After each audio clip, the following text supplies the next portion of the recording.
been a request for waiver. Is it agreed? Agreed. All those in favour say aye. Aye. All those against say nay.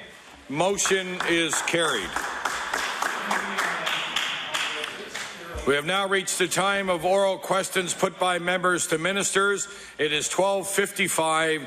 It will end at 1:55. I will now recognize the Honourable Leader of the Official Opposition. Thank you, Mr. Speaker. On November 3rd, I asked the Premier to reconsider first contract arbitration. When I said that Michelin warned the Premier that the introduction of the FAC in Nova Scotia would affect future investment in the province, the Premier laughed it off and said no such thing was ever said. Mr. Speaker, we now know that that's not true. Mr. Speaker, the President of Michelin Canada clearly stated that the introduction of first contract arbitration would affect future investment in Nova Scotia.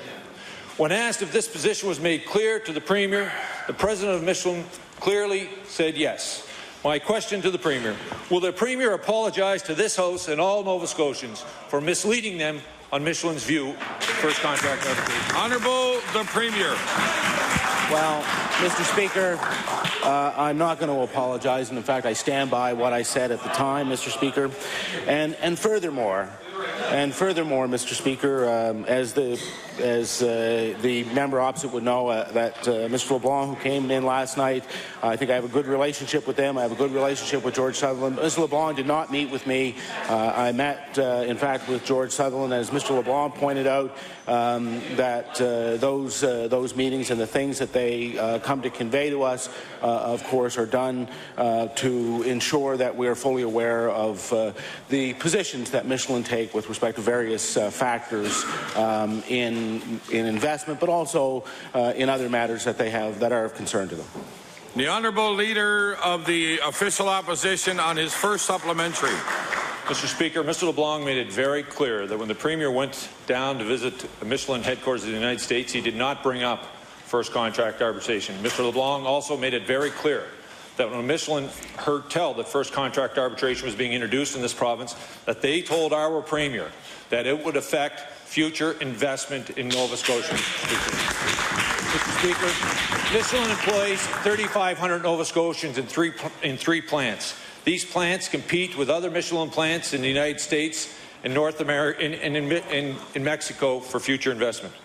Last night, we heard from the President of Michelin say that the introduction of first contract arbitration would hurt Michelin Canada's opportunity for future investment, making Nova Scotia, and I quote, harder sell, end of quote, for future investment. On November 3rd, the Premier said, and I quote, that's simply not true, end of quote. We knew that he broke his promises about taxes, balanced budgets, ER closures, but we now know that he misrepresents the views of one of Nova Scotia's largest employers. So my question to the Premier, why did the Premier misrepresent the views of Michelin in this House? Honourable the Premier. Well, Mr. Speaker, again, I did no such thing. Mr. LeBlanc was here last night at the Law Amendments Committee. He made his view clear for everyone to hear. We encourage people who have views to share them, to come to the Law Amendments Committee. The reality is, Mr. Speaker, Michelin's been a good corporate citizen in this province. We've worked with them. They've been here for many, many years, and we, of course, will continue to do that. The Honourable Leader of the Official Opposition on his final supplementary. Mr. Speaker, Michelin has been a good corporate citizen in this province, and at the very least, the Premier of this province should respect them enough not to misrepresent their views in public, Mr. Speaker. Mr. Speaker, the Premier tells us first contract arbitration will not affect business investment. Michelin says something different, Mr. Speaker. The Premier said it's not payback for unions. Unions say something different, Mr. Speaker. Premier says it will improve labour relations, Mr. Speaker. Business after business has said that is not true, Mr. Speaker. The Premier has also told us that Michelin had no complaints about first contract arbitration, blaming the press for misrepresenting the facts, Mr. Speaker. But we now know that it was the Premier who misled Nova Scotians about Michelin's comments. So my question to the Premier, why would any global employer come to a province where the Premier publicly misrepresents their company leaders' views? The Honourable Leader of the Honourable Premier. Well, Mr. Speaker, I don't know why they come to a province as Leader of the Opposition that publicly misrepresents what's being said, Mr. Speaker. I have to tell you, Mr. Speaker, as I've said before, Mr. Speaker, the issues associated with Michelin are ones that we, of course, work very hard on. And I don't minimize at all the representations that are made by employers in this province. And I know, Mr. Speaker, that, and maybe this will enlighten the Leader of the Opposition, but companies, when they're making decisions with respect to investment, they consider a lot of factors. They consider wage levels. They consider the access to labor power to labor. They consider labor. Order, please. Here we go. Order, please. I would like to hear the Premier, the Honourable the Premier. So I was saying, Mr. Speaker, they consider the access to labor pool, they consider the access to skilled workers, they look at tax policy, they look at the question associated with currency exchange. There's a lot of things that they consider as factors in whether or not they're going to make a decision, one of which, of course, is labor stability. The Honourable Leader of the Progressive Conservative Party. Well, Mr. Speaker, let's continue down this fact-finding exercise that we so sadly find ourselves engaging in today. On November 3rd, I asked the Premier about his meeting with Michelin and whether they told him that first contract arbitration would put a chill on the investment climate in this province and that they would consider holding back on future investment if he went forward with his plan. The Premier replied in Hansard records, Mr. Speaker, no such thing was said. But yesterday, Dana LeBlanc, Michelin Canada's president, said at Law Amendments, laws like first contract arbitration do not help Michelin Canada present Nova Scotia as a better place to invest. And he repeated those comments to the media so that all Nova Scotians could hear them. And so I will ask the Premier, will he take this opportunity to tell Nova Scotians the truth about what Michelin told him in their meeting before he brought this law forward? Honourable the Premier. I will, Mr. Speaker. The answer that I gave the Leader of the Conservative Party at the time was the truth. The Honourable Leader of the Progressive Conservative Party on his first supplementary. Well, Mr. Speaker, I guess that the people of Nova Scotia are going to have to decide between what Michelin says was said and what the Premier says was said, and I'll put my money with the Michelin Canada, who hired 3,000 Nova Scotians to have real jobs. That's where we're going to go, Mr. Speaker. On November 3rd, the Premier said in this House, of course we look forward to any future investments by Michelin in Nova Scotia. Then he went out and misrepresented their views about what they told him in their meeting with him, not once, but at least twice, that they're telling us about. So, Mr. Speaker, my question to the Premier, why put future jobs and investment at risk by misrepresenting the words of such an important employer in this province? Honourable the Premier. Well, Mr. Speaker, I didn't do that, and in fact, Mr. Speaker, I have always said that we have a great deal of respect for the major employers in our province, all of them. In fact, we have respect for all of our employers. We work with them hard to encourage the appropriate business environment for them, but we also understand the need for good legislation that builds stable, productive environments for both employers and employees, Mr. Speaker. That's what we intend to do. The Honourable Leader of the Progressive Conservative Party on his final supplementary. Mr. Speaker, respect for employers starts by truthfully representing what they told them in meetings. Respect for employers means that listening to what they have to say, particularly when they employ so many thousands of Nova Scotians, when they express concerns about what the direction of this government is.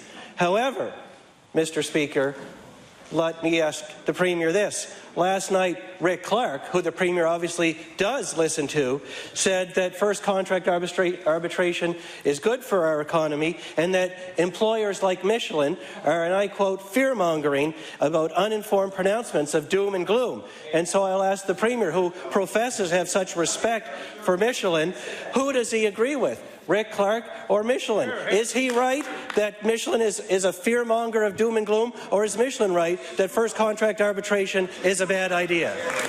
Honourable the Premier.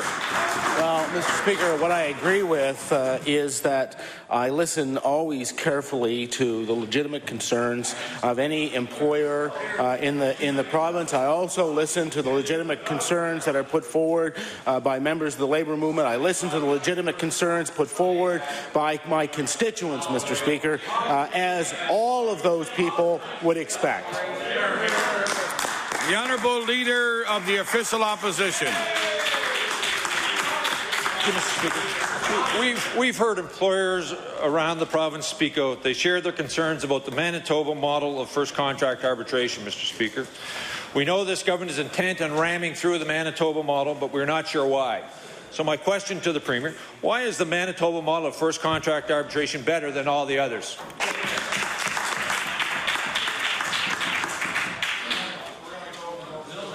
Honourable the Premier. Well, Mr. Speaker, as I understand it, that's a question on the bill. But what I will say is that we obviously want to have a working mechanism in order to resolve unnecessary disputes, Mr. Speaker.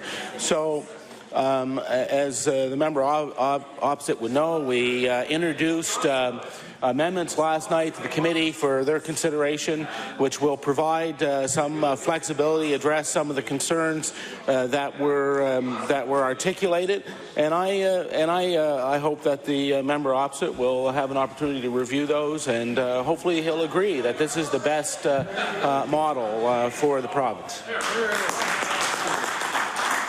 Honourable Leader of the Official Opposition on his first supplementary. Thank you, Mr. Speaker. The Manitoba model of FCA is not superior to other models, Mr. Speaker. That's why no other province in Canada has that part of FCA, Mr. Speaker. British Columbia, Newfoundland, Quebec, Ontario, federal governments have less aggressive forms of FCA. We've heard businesses say that if government is intent on ramming through first contract arbitration, please accept some of their amendments. Mr. Speaker, businesses like Sobeys and Clearwater have offered amendments, Mr. Speaker, and we've listened.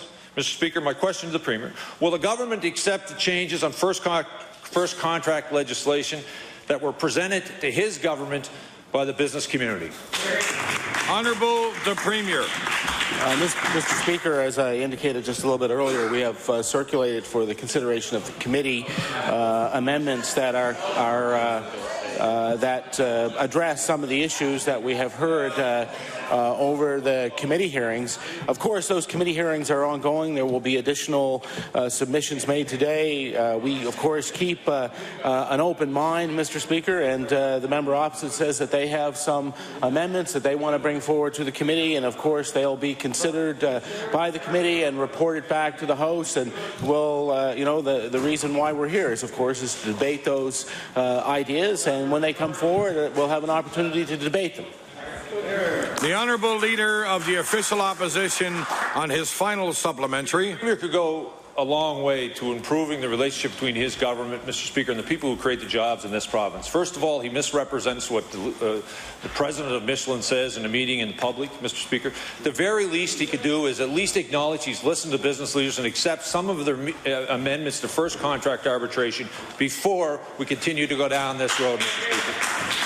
Mr. Speaker, documents used by the Canadian Centre for Policy Alternatives list a host of first contract models. There's a fault model, Mr. Speaker, no fault model, the mediation support model, and of course the automatic or Manitoba model, Mr. Speaker. This report, used by the Canadian Centre for Policy Alternatives and CUPE, I might add, Mr. Speaker, support the claims of Sobeys and Clearwater when they say there are other forms of FCA that would serve the government's purposes just as well. So my question to the Premier, Given that the report used by the Canadian Centre for Policy Alternatives and CUPE offers support forms of FCA other than the Manitoba model, why does the government refuse to accept changes that were presented to his government? Honourable the Premier. Thank you, Mr. Speaker. Well, we're an open, inclusive government. We like to bring in the opinions of all of the stakeholders, Mr. Speaker. That's why we set up the Labour Management Review Committee. That's why we have a study day. That is why, this is an opportunity for people to actually consult with government, which I know is something that at odds with the philosophy of former governments. But, Mr. Speaker, our view is that we look at all of those.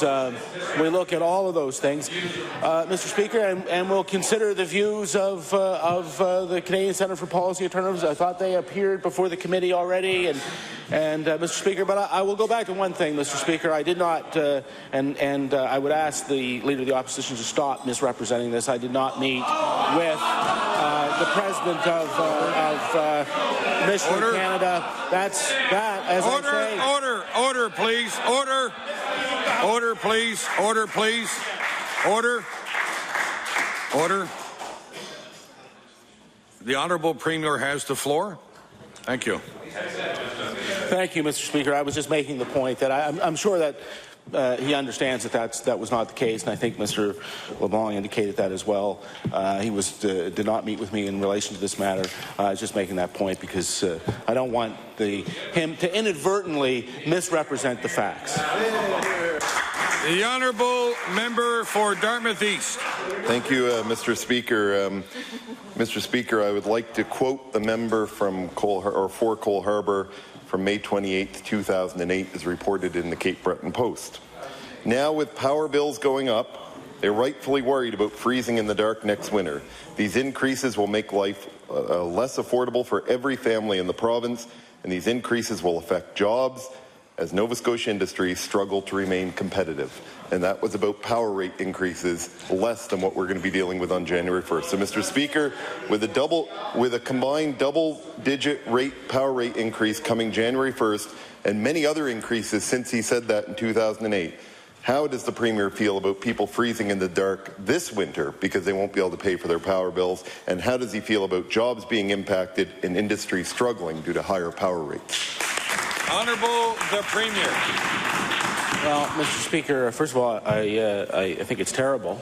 But the reality is, because past governments refused to make the choices that needed to be made to get us off of fossil fuels, we end up having to deal with the escalating costs of fossil fuels. Mr. Speaker, we are making the right decisions to get us off of that roller coaster, so that we can have fair, stable rates for Nova Scotians. The Honourable Member for Dartmouth East on his first supplementary. Thank you, Mr. Speaker. The Premier mentioned the right decisions, and it's interesting how the right decisions change from when the NDP were in the election and when they became government a few months ago. I would like to quote a letter written on behalf of the Premier by Mr. Dan O'Connor, dated June 3rd, 2009, references the fact that we're in the election regarding the demand-side management fee. It says, quote, "It should be rather based on the notion that the utility will bear the costs for DSM-related investments in order to stabilize its long-term position in the market." And further, he says that the proposal, which of course was then by the Tory government to the URB, places the burden of DSM-related improvements too heavily on residential users. Yet we all know, in the first session of this House, the NDP introduced legislation that added that tax to residential power bills. And I'll table that letter. So, Mr. Speaker, would the Premier like to explain why his position changed on who should pay for efficiency costs, and why he put the burden on ratepayers instead of shareholders? Honourable the Premier.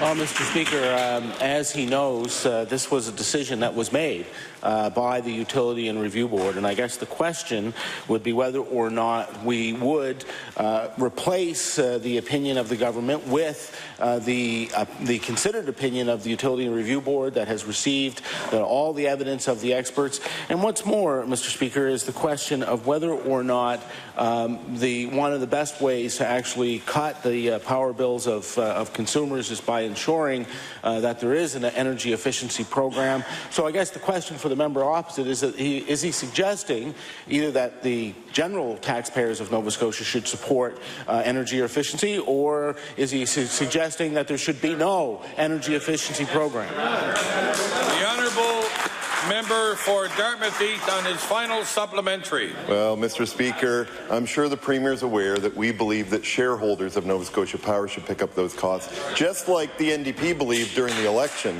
not ratepayers like they thought afterwards. You know, Mr. Speaker, the Premier's answer is amusing because the Utility and Review Board hadn't made that decision. In fact, the former Minister of Energy had an announcement with the report downstairs, and they passed the legislation that then allowed the URB to look at that rate. The decision was made by this Premier to put a new tax on the electrical bill of every single Nova Scotian. Mr. Speaker, the Premier, when he was in opposition, also said people are looking down the road to a winter and they know electricity bills are going to take a big bite out of their family budgets. The fact is, the Premier now uses excuses that are all about things that will happen in the future and has no actions for today. Mr. Speaker, the Premier has to stand up for Nova Scotians. So, Mr. Speaker, now that Nova Scotian ratepayers are facing even higher increases, why does the Premier sit by and say it's always up to the Utility and Review Board when that was not a good enough answer for him when he was in opposition? Honourable the Premier. Well, Mr. Speaker, we don't. And in fact, it is this government that took the 8% tax increase that the Conservative government put on home energy. That's why we took it off, Mr. Speaker, was because we understand the responsibility of government not to tax a necessity of life, Mr. Speaker. The Honourable Leader of the Progressive Conservative Party. Thank you, Mr. Speaker. My question's for the Premier of Manitoba, the Premier of Nova Scotia. Mr. Speaker, Nova Scotia needs investment to create jobs. Nova Scotia needs investment to take advantage of the shipyard contract, or the government will blow it. We need investment for New Page, or the government will blow it. For Bowater, before they blow it. For Michelin, before they blow it. My question to the Premier, will he finally listen to all of those who are telling him that first contract arbitration will, and I quote, make it difficult to sell Nova Scotia as a place to invest, or continue down his ruinous path? Honourable the Premier. Thank you, Mr. Speaker. I just point out to the member opposite, Manitoba has one of the most robust economies in our province under the leadership of Premier Selinger, Mr. Speaker. Mr. Speaker, the reality is, Mr. Speaker, that Nova Scotia has a very good reputation in the international community. Everywhere I've gone, talked to companies who are looking to invest, they cite Nova Scotia as one of those who are always on their list when they're considering investment, and that will continue to be the case, Mr. Speaker.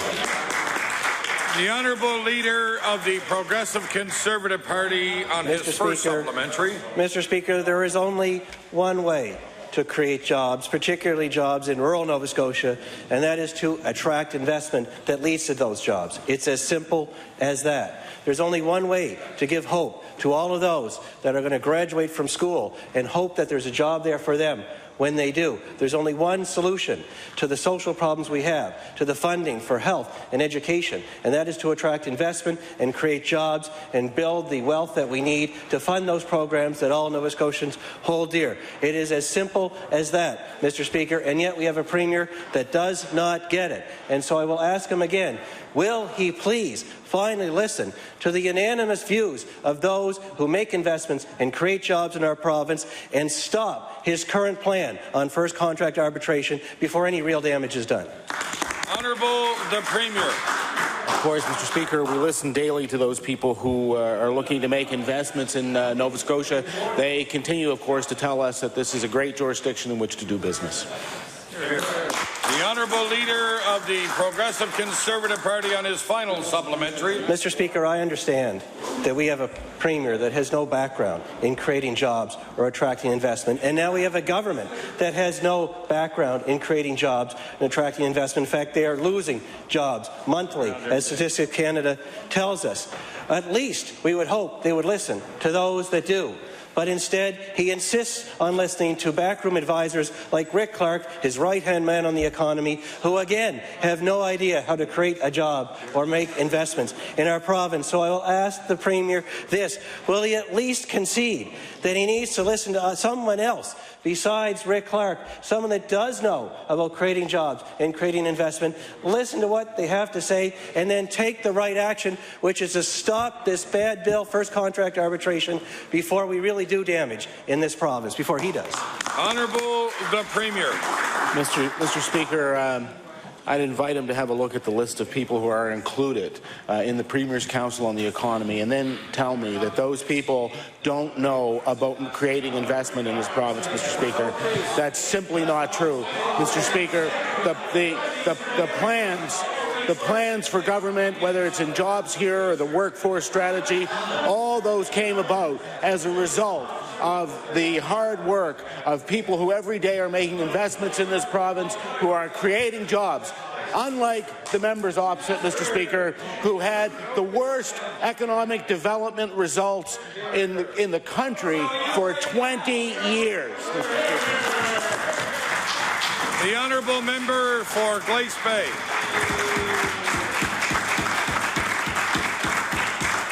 Thank you, Mr. Speaker. Yesterday, the Premier stood in this House and said he has kept every single commitment that they made during the last election. We'll certainly put that to the test, Mr. Speaker. Apart from saying that they wouldn't raise taxes and then hiking the HST, this government committed in their brochure during the election to creating 2,200 new jobs per year. Mr. Speaker, between October 2009 and October 2011, there was a net job loss in this province of 5,200 jobs. In the last year alone, rural Nova Scotia has lost 6,600 jobs, Mr. Speaker. So my question, will the Minister of Economic and Rural Development and Tourism explain to this House how losing thousands of jobs is keeping his commitment to create 2,200 jobs per year?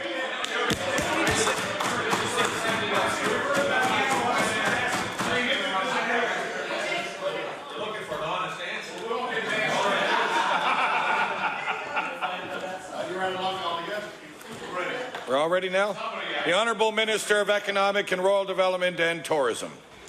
Thank you, Mr. Speaker. Mr. Speaker, I'm very proud to stand in my place and say that since June of 2009 and June of 2011 is that we've created and supported 3,000 jobs in the province of Nova Scotia, Mr. Speaker. Mr. Speaker, that's 3,000 jobs. And, Mr. Speaker, I stand here in my place, and I've said repeatedly, is that one job loss in the province of Nova Scotia is sad. However, I am, and as my colleagues are very aware, times have changed in the world. Is that there are things that are simply out of the control of Nova Scotians. We have a strategy. For the first time, Mr. Speaker, and I mean this sincerely, for the first time, Mr. Speaker, in at least 20 years, we have a vision to move this province forward in every region of the province of Nova Scotia. Jobs here. The Honourable Member for Glace Bay on his first supplementary. Thank you, Mr. Speaker. And the Premier suggested that I wouldn't come to him with that question. And the reason why I wouldn't come to him with that question is because I would think that the Minister of Economic and Rural Development and Tourism should be able to answer the questions on economy and job losses. But they will come to the Premier, Mr. Speaker. Calculate unemployment. As the Minister, as we learned yesterday, it is not only 6,600 jobs lost which is causing this crisis in rural Nova Scotia. Close to 10,000 people in the past year have exited the workforce outside of Halifax. 9,800 people that are no longer looking for work. They've simply given up. Mr. Speaker, not only did this Minister fail to keep his commitment to create 2,200 jobs per year, but almost 10,000 left the workforce entirely to get out here because they don't have jobs in Nova Scotia. Mr. Speaker, will the Minister of Economic and Rural Development and Tourism admit to Nova Scotians that by every measure possible, he has failed to keep his campaign commitment to create 2,200 jobs per year in Nova Scotia? The Honourable Minister of Economic and Rural Development and Tourism. Thank you, Mr. Speaker. Mr. Speaker, what this minister has committed to do is to create as many jobs in the province of Nova Scotia as possible. And Mr. Speaker, we have a strategy. It's a good strategy. We are going to stay the course because we believe in that strategy. And it is called Jobs Here. The Honourable Member for Glace Bay on his final supplementary. Thank you, Mr. Speaker. 2,200 jobs per year is what the NDP promised. 2,200 jobs, Mr. Speaker, and we're nowhere near that. What did Nova Scotians get instead, Mr. Speaker? A plan with no job targets. And as many jobs as possible is not a target where there's hundreds of millions of taxpayers' dollars involved. The IEF2, which will be controlled by Cabinet, not business experts, and numbers that can't be celebrated by this minister, the Minister of Finance, or any of the government, no matter which one you choose. 5,200 net jobs lost between October 2009 and 2011. 6,600 jobs lost in rural Nova Scotia. 9,800 people in rural Nova Scotia exiting the workforce. And finally, the lowest economic growth of any province in this country, Mr. Speaker. Will the Minister of Economic and Rural Development and Tourism admit that the Premier misled the House yesterday when he said the NDP have kept every single election commitment that they made in the last election? The Honourable Minister of Economic and Rural Development and Tourism. Thank you, Mr. Speaker. No. The Honourable Member for Argyll. Thank you very much, Mr. Speaker. Yesterday, the Premier said in response to my question that, quote, this government has kept every single commitment made during the last election, end of quote. He repeated the statement not once, not twice, but 3 times, Mr. Speaker. And as I've quoted before, in the words of this Premier, that's simply not true. One example is during the CBC TV Leaders Debate, where the Premier said, we are not going to raise taxes. And I will table that, Mr. Speaker. Less than a year into the government's mandate, he raised the HST by 2%. Now, anyone would call that a commitment, Mr. Speaker. Today, I asked the Premier, through you, to define exactly what he meant by commitments and just how that differs from a commitment like the one he made in the Leaders Debate. Honourable the Premier. Well, Mr. Speaker, the commitments were made in our platform document. I'm sure the member has an opportunity to have a look at it and had a chance maybe to check off each one of the commitments that have been kept. The Honourable Member for Argyll on his first supplementary. So I guess, Mr. Speaker, that means Nova Scotians need to get it in writing. Mr. Speaker, if asked questions about promises, the Premier plays a silly game with Nova Scotians and pretends there's a difference between promise and commitment. He's trying to take Nova Scotians for fools, which they are not. If the Premier still claims he has kept all of his commitments, Mr. Speaker, and he is careful to use only that word, will he concede that he has broken many of his promises, pledges, agreements, or other similar expressions where he told Nova Scotians to accept on faith what he had to say? Honourable the Premier. Mr. Speaker, unfortunately, many of the people in Nova Scotia, myself included, were forced to accept what was, egregious misrepresentation of the financial situation of the province by the previous government, Mr. Speaker. They told us the budget was balanced. They told us that there wouldn't be any deficits, Mr. Speaker, and yet the independent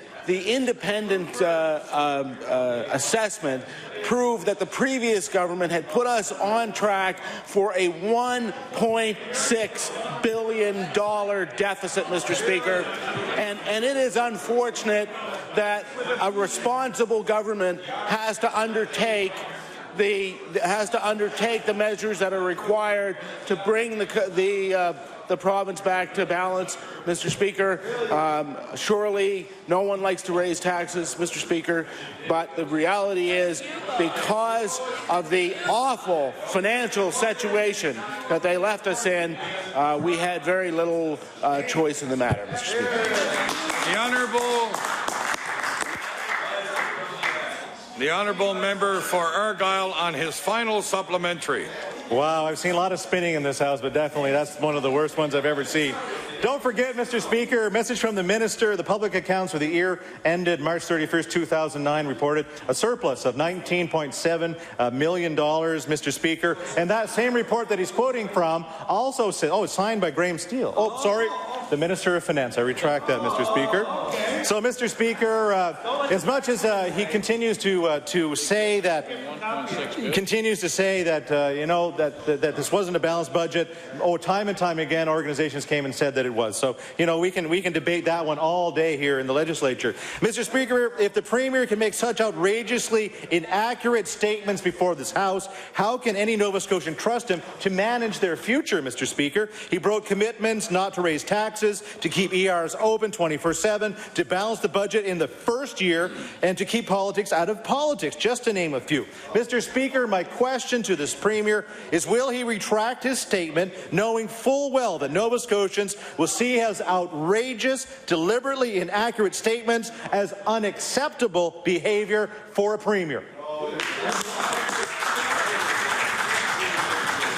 I'm just going to remind members that it's improper to refer to another member by their name in any way during any proceedings in the House, and that includes notices of motion while reading documents such as newspapers, just to remind all members. Honourable the Premier. Mr. Speaker, I'd remind the member opposite that in the first full year of this government, not only did we balance the budget, we ran a surplus, we paid every single capital expense out of revenue, and, Mr. Speaker, we paid down debt. That's what we did, Mr. Speaker. The honourable member for Halifax Clayton Park. Thank you. Mr. Speaker, on May 20th, 2009, on the front page of the Chronicle Herald, the Premier is quoted as stating, "We're not going to raise taxes." Mr. Speaker, I'd like to table that article as well. So that's not in the pamphlet; it's in the Herald. This was said in response to a question at the Leaders' Debate where he was asked under what circumstances an NDP government would raise taxes. Mr. Speaker, his answer was definitive. It says, quote, "We're not going to raise taxes." My question to the Premier is, does the Premier deny that he made that promise in the May 2009 campaign? Honourable the Premier. Well, Mr. Speaker, what we did do is we took the tax off of home energy. We took the tax off of several necessities of life, Mr. Speaker. We amended the income tax provision so that we ensured that seniors no longer pay income tax if they're receiving the GIS, Mr. Speaker. Those are the kinds of tax measures that we undertook, Mr. Speaker. It is, in fact, the case that the leader of the opposition, now leader of the opposition, couldn't put forward a costed platform. In fact, I think they said his dog ate the page that had the costing on it, wasn't it, Mr. Speaker? Mr. Speaker, we made the commitments that we made in our platform, and we're keeping it. The honourable member for Halifax Clayton Park on her first supplementary. Mr. Speaker, my question today wasn't about all the other things that the government has deluded themselves with, but it's the fact that they have raised the HST in this province. That's the question. That's the action that we're looking for. That's what we've seen, and that's what Nova Scotians are feeling every day. So, Mr. Speaker, in addition to that, we know that the promise or commitment was made, and at the same time in the 2010-11 provincial budget, there was a tax hike, and I'll be happy to table as well the budget bulletin for that year. It shows a 2 percentage point increase in the HST. So, Mr. Speaker, a tax hike is a tax hike. and that definitely was exactly what the Premier promised not to do. My question to the Premier, Mr. Speaker, is does the Premier deny that he raised the provincial portion of the HST by 2 percentage points in the 2010 budget? Honourable the Premier. Mr. Speaker, what we did was undertook the necessary measures to make sure that the provinces gets back to balance, Mr. Speaker, and unfortunately, because of really what can only be thought of as misrepresentations as to the financial health of the province. What we found when we came to office, as was accurately portrayed in the Deloitte report, is a substantial structural deficit. So, Mr. Speaker, there are choices, of course, and I've never heard the Leader of the Opposition or any opposition member saying that what they would have liked to seen is much deeper cuts to the Department of Health, much deeper cuts to education, Mr. Speaker, higher debt loaded onto the backs of Nova Scotians, Mr. Speaker. So which is it? Which is it, Mr. Speaker? The honourable member for Halifax Clayton Park on her final supplementary. Thank you, Mr. Speaker. Mr. Speaker, it's interesting that the Premier of this province says that he didn't know during the election what the state of the provincial budget was all about, what our finances look like. It's interesting to note that because during that election and during the very same debate, the Leader of the Liberal Party said we couldn't say because we knew it was bad. We didn't promise not to raise taxes. That was cheap. We knew that, and you could have asked your own Minister of Finance, pardon me, the Premier should have asked his own Minister of Finance, who at the time was the critic, and that critic knew full well that the province's budget was, finances were in trouble. So it was a very inappropriate and opportunistic response to say that you would never raise taxes. Mr. Speaker, my question to the Premier is why didn't you consult with your finance critic at the time to get the true story? The Honourable the Premier. Mr. Speaker, what I will point out to the member opposite, Mr. Speaker, is that not just what I said, but of course, when you looked at the economic panel, Order, please. Order. The Honourable Premier has the floor. Thank you, Mr. Speaker. What you looked at, what the economic panel said, is that not only could I not have known, but there were economists who did not predict the results because we were not privy to the same information that the previous government was privy to, Mr. Speaker. The Honourable Member for Cape Breton West. Thank you, Mr. Speaker. Mr. Speaker, yesterday, Colin MacDonald, the president of Clearwater Fine Foods, he spoke to the Law Amendments Committee, and during the questioning at Law Amendments Committee, when asked about the government's anti-business labour legislation, Mr. MacDonald warned that first contract arbitration would do, and I quote, serious damage to Nova Scotia's reputation as a place to work and do business, end quote. Clearly, the fisheries industry has some serious concerns about the government's extreme anti-business agenda. My question through you, Mr. Speaker, is for the Minister of Fisheries. Given the importance of companies like Clearwater and the overall importance of the fishery industry here in Nova Scotia, what steps did the Minister take to ensure that the fisheries industry was invited to take part in a fair and open consultation on this new labour legislation? Honourable the Minister of Fisheries.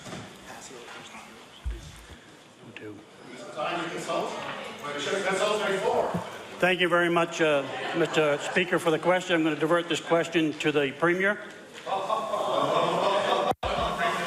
Honourable the Premier.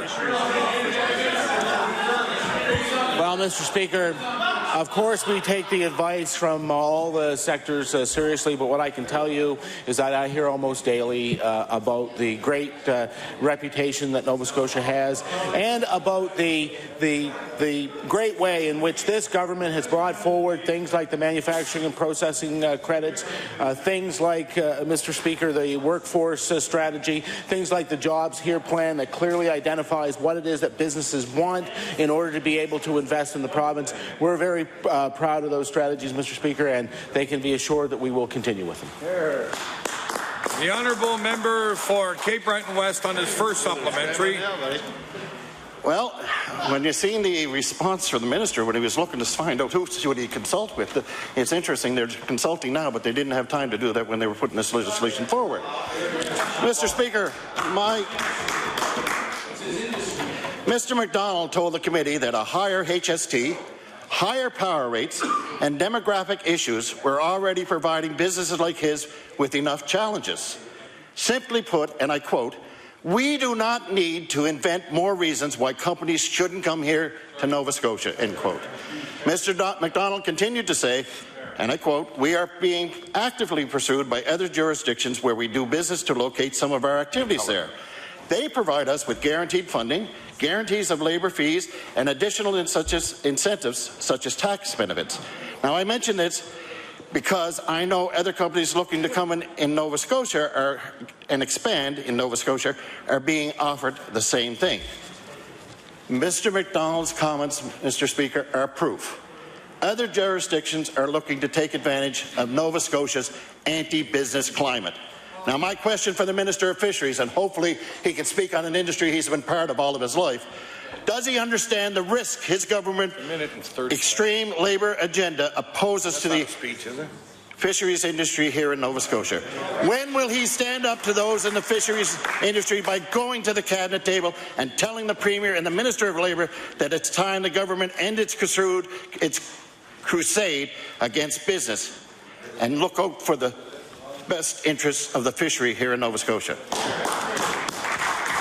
The Honourable Minister of Fisheries. Mr. Speaker, I refer this question to the Minister of Labour. The Honourable Minister of Labour and Advanced Education. Thank you, Mr. Speaker.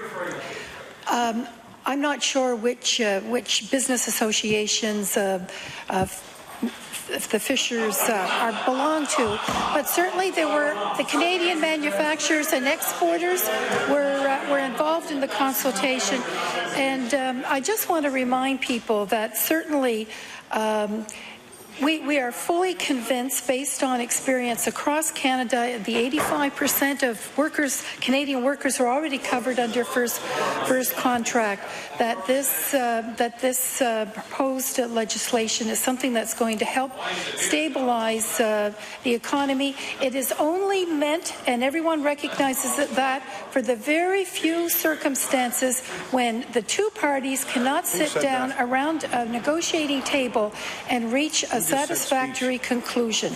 And we have provided the checks and balances to protect both the workers and the businesses, and this should be of reassurance to business in Nova Scotia. Thank you. The Honourable Member for Cape Breton West on his final supplementary. Thank you very much, Mr. Speaker, and it's obvious that the minister just doesn't get it. Which one? Which minister? You know, Mr. Speaker, one of the most important jobs as minister is to make sure that the fisheries industry here in Nova Scotia is represented and adequately consulted on new legislation that will affect their business. And, Mr. Speaker, he's failed.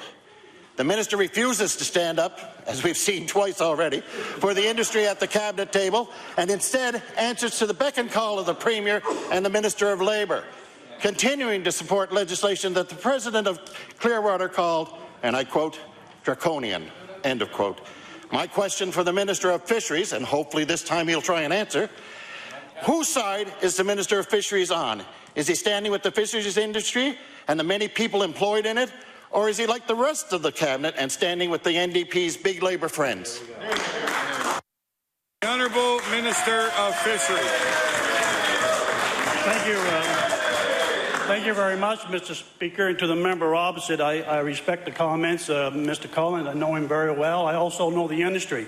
And I can also tell you that this minister, this government, is standing up for the inshore fisheries and the fisheries in Nova Scotia. I can take you back to roughly 100 years ago when our famous Blue Nose schooner was the leader in all competition in the international fishing industry. We were a winner then, we are a winner now, and we'll continue to represent the fishing industry, which is the strongest in Canada, in Atlantic Canada. Thank you very much for the question. The honourable member for Dartmouth East. Thank you. Thank you, Mr. Speaker. My question is for the Minister of Natural Resources. Mr. Speaker, today Boston will light up their Christmas tree in Nova Scotia, and it's an important gift that recognizes not only the thanks for the Halifax explosion, but also is supposed to celebrate the strength and importance of our Christmas tree export market. Unfortunately, the NDP doesn't seem to understand the industry's importance, because in June, the Department of Natural Resources announced it had terminated 2 tree specialist positions. Mr. Speaker, this has left a huge service gap in the industry, and the Christmas Tree Council and its associations have been working to try and address this shortfall and are still struggling. So, Mr. Speaker, why did the minister cut these 2 positions? The Honourable Minister of Natural Resources. Thank you, Mr. Speaker. I guess we've moved into December now, and it is the season of Christmas. I want to thank the honourable member for his Christmas card that he sent me just very recently. So very nice, and good to support a local project in his own constituency. The Boston Christmas tree was, as you mentioned, was just recently harvested this year in Yarmouth County. I had the honour of being with the member from Argyll while we cut that tree, and I think the Deputy Premier is just this very day attending, and that tree has been erected in Boston. Our Christmas tree industry is very important to the economy of Nova Scotia. I think about 1.5 million trees are cut on an annual basis and exported really as far away as Dubai in the Middle East, and we have changed our focus in the department on how we support the industry, but we recognize it as a very important industry, and we'll continue to work with the industry and the growers and try to expand our industry in Nova Scotia. The honourable member for Dartmouth East on his first supplementary. Mr. Speaker, I'm not really sure what to say about that answer. I wanted to know why he cut the 2 positions, and Mr. Speaker, it's worth noting the 2 positions are still noted on his department's, on the minister's website, as being active when he's fired those 2 people. So, Mr. Speaker, furthermore, the minister just talked about, or I think he talked about, how important he thinks the Christmas tree industry is, and yet he didn't even consult with the council before the positions were eliminated. They were shocked, and I'm sure the minister has seen their statements on the issue, and they feel like they were sideswiped. You know, the minister cut the 2 positions and didn't even tell the Christmas Tree Association in advance. So why he would think that they would believe that he thinks the Christmas tree industry is important is beyond me. So, Mr. Speaker, why did the department not provide any indication to the Christmas Tree Council and the employees that the NDP caused to be fired that these cuts were happening? The Honourable Minister of Natural Resources. Thank you, Mr. Speaker. Those 2 individuals that were our Christmas tree specialists are still employed by the Department of Natural Resources. They have moved to take on extra responsibilities. They still have expertise in Christmas trees, but they're looking after woodlot extension and other duties within the department. And also other outreach people within the department are also now providing education and outreach on Christmas trees. So really we've gained more people to help advise the industry. And we also have put in a strong emphasis on research and working with our research partners at the Agricultural College in Truro. And that's another way to try to get mainly on needle retention to allow our balsam fir, known around the world as one of the best trees for Christmas trees in the world. And we're continuing to market and put an emphasis on good quality research. Good Minister. The Honourable Member for Dartmouth East. on his final supplementary. Mr. Speaker, the minister knows it's about the two positions. He knows that the outreach people were helping the Christmas industry before that. Those aren't new. That isn't new support. He has eliminated support, and he did it without consulting the industry. Those are the facts. Mr. Speaker, there are roughly 1,200 families involved in the cultivation of Christmas trees in this province. It's an industry that generates $30 million in business, employs 400 full-time workers, and creates 2,000 seasonal jobs. And maybe the minister didn't know that. But the link to the 2 Christmas tree specialists are still on his website today, even though he eliminated the positions in June. So it's obviously not that important to him. Mr. Speaker, the NDP likes to talk about investments and retaining jobs, but here are 2 that they eliminated directly. Mr. Speaker, will the minister agree to restore those 2 specialist positions to help ensure 2 dedicated individuals for the Christmas tree industry? Honourable Minister of Natural Resources.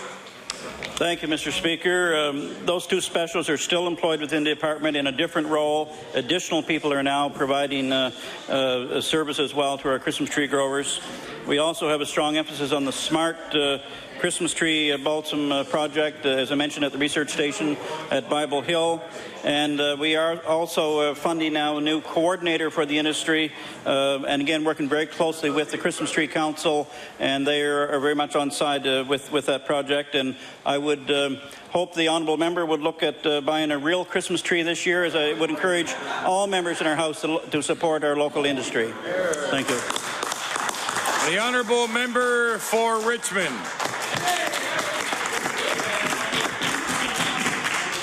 Mr. Speaker, residents in Richmond County and the Strait area are looking for answers after 5 separate power outages took place yesterday. Schools were cancelled, meals were ruined, and everyone was left frustrated. Power outages also took place earlier in the week, all at a time when the weather was favourable for this time of the year. And yet this week, residents in Richmond County and all Nova Scotians learned that they are expected to pay an additional 6.1% on their power bills as of January 1st, 2012. So my question is, will the Premier explain to the residents of Richmond County why they should pay an additional 6.1% to Nova Scotia Power in the face of such poor service? Honourable the Premier. Well, Mr. Speaker, I would hope on behalf of his constituents he's raised these issues directly with Nova Scotia Power, and they of course have a maintenance facility, and they have a maintenance budget which they use to try and strengthen the grid. But that's the only suggestion that I can make to the member. What I can say is that he should tell his constituents that the government is working hard to get off the roller coaster of unpredictable rate increases by reducing our reliance on fossil fuel and ensuring that we have stable, long-term energy rates that will be good both for residents and for businesses. Honourable member for Richmond on his first supplementary. Mr. Speaker, power is an essential service and a basic necessity. While Nova Scotians understand power outages may occur in storms, it's hard to justify the repeated power outages that took place yesterday and earlier this week in Richmond County. Residents are rightfully asking, if repeated outages are taking place in mild weather, what are they to expect once winter fully sets in? The response from this NDP government is to hide behind the Utility and Review Board, while Nova Scotians are asked to pay an additional 6.1% for such poor, unreliable service. So my question again to the Premier is, when will the government demand that Nova Scotia Power make upgrades and investments to their infrastructure in order to maintain a secure power system for all Nova Scotians? Honourable the Premier. Well, Mr. Speaker, it's a private company. It's not a department of government.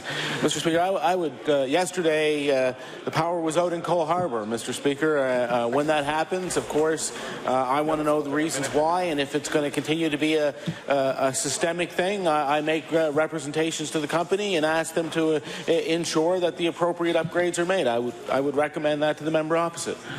The honourable member for Richmond on his final supplementary. You know, Mr. Speaker, this is a government that continues to allow Nova Scotia Power to have a monopoly in this province. In doing so, they know it's a basic necessity for Nova Scotians. They've had 2 years now, 2 long years to break the monopoly. Had they wanted to, they've chose not to do so. When we see kids being sent home because of power outages and mild weather, this government should be paying attention and should take notice, not telling the people of Richmond County, call Nova Scotia Power. Mr. Speaker, if Nova Scotians are going to continue to see rate increases, this government has a responsibility to demand to the Utility and Review Board that Nova Scotia Power upgrade its infrastructure and make the necessary investments. So again, my question to the Premier, in light of 5 power outages in 1 day, school cancellations, and the misery that caused yesterday, will the Premier finally demand to the Utility and Review Board that Nova Scotia Power make the necessary investments to their infrastructure? Honourable the Premier. Mr. Speaker, I'm not really sure where the member opposite was going with that question. The reality is that in most provinces, the utilities are monopolies. In this province, of course, there's a slight difference because we have municipal utilities that do provide service to some to some of the municipalities. Mr. Speaker, he would know that the way that the rate base is decided is by investments that go into the rate base. So what he's saying is to increase, I assume what he's saying is either increase the investment in the grid, which I'm sure Nova Scotia Power would be happy to do because that's how they make their case for higher rates, Mr. Speaker. So, and I don't think that's really what the member wants is higher rates, although I do note that he voted against taking the HST off of home electricity. You did. The honourable member for Cape Breton North. Mr. Speaker, during the election campaign, the NDP promised to create 2,200 new jobs per year through the manufacturer's tax credit. After 2.5 years, the NDP, there should be 5,500 new jobs somewhere, anywhere. Because Statistics Canada clearly show that there are 5,300 fewer full-time jobs in Nova Scotia from October 2009 to October 2011. Not the extra 5,500 this government promised. Mr. Speaker, whenever the Premier gets asked about promises... Order, please. The time allotted for oral questions put by members to Minister has expired. I will now try to get the Deputy Government House Leader in his place. The Honourable Deputy Government House Leader. Thank you, Mr. Speaker. Please call public bills for second reading. Please call Bill number 122, the Environment Act. Public bills for second reading, number 122, the Environment Act. I will now recognize the Honourable Minister of Environment. Thank you, Mr. Speaker. Mr. Speaker, I'm certainly happy to say a few words about the Bill 122, Amendments to the Environment Act. The Environment Act is the foundation of our work at Nova Scotia Environment. It guides how we protect the environment and human health and how we respond when our environment is threatened. Mr. Speaker, the Environment Act requires that the legislation be reviewed every 5 years. The Act was reviewed in 2000, and the broad public and stakeholders consultation was conducted. Changes was tabled in 2006. Mr. Speaker, this year we completed another legislative review of the Environmental Act.